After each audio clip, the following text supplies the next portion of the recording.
My name is Raven Morningstar, and this is how I met Jesus. I was born and raised in Thunder Bay, Ontario.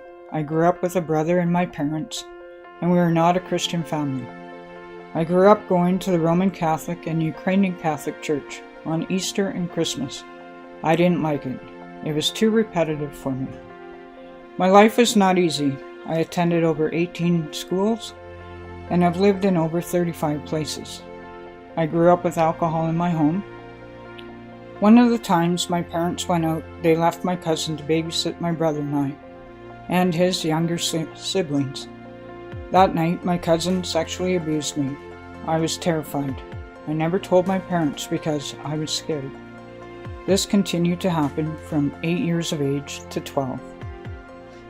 After that, I drank alcohol, got into drugs, and partied with the Satan's Choice biker gang. I hung out with a drug dealer when I was 14 years old. I was a very troubled person, not caring about me or anyone else. I wanted to die many times throughout my teen years.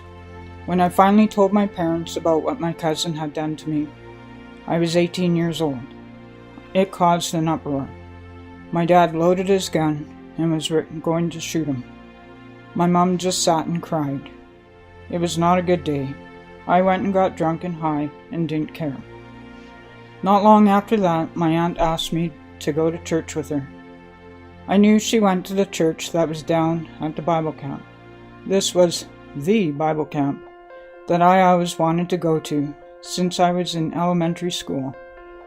The director of the camp, Andy James, would visit the schools and drop off camp brochures. I would run home with mine and ask my parents if I could go. It never happened. I told my aunt I would go with her.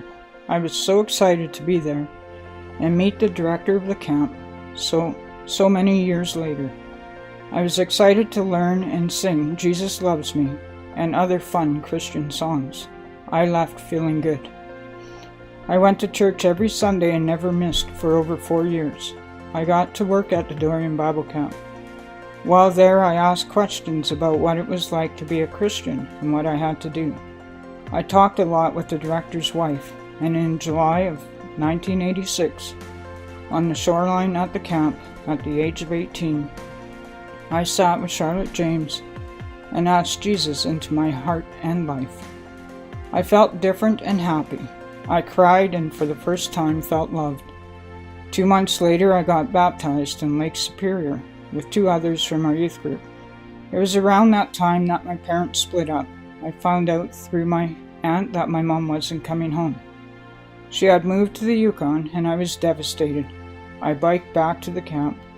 I wanted to be around Christian people and in a safe environment. After camp was done for the summer, I was in and out of my walk with the Lord. Time passed on and I got married at the age of 23. My marriage never lasted because of the sexual abuse issues I had never dealt with. I was married for 360 days, not quite a year. After that, I got involved with a same-sex relationship for about 10 years.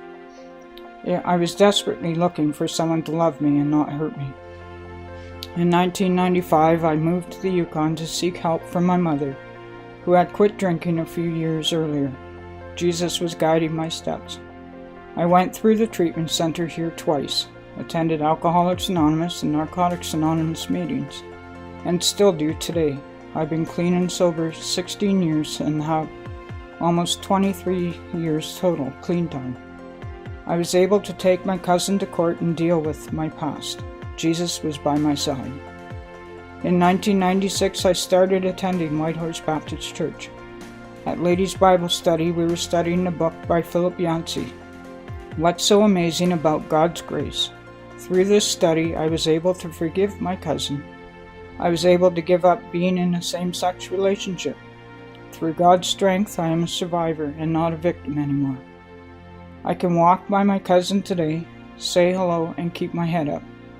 I'm not scared. I don't have to pick up a drink or drug anymore. Instead, I pick up my Bible and pray for him. I enjoy helping others, and I enjoy my life today because Jesus removed the weights and burdens from my past, and I am willing and waiting to see what God has planned for me in the years to come.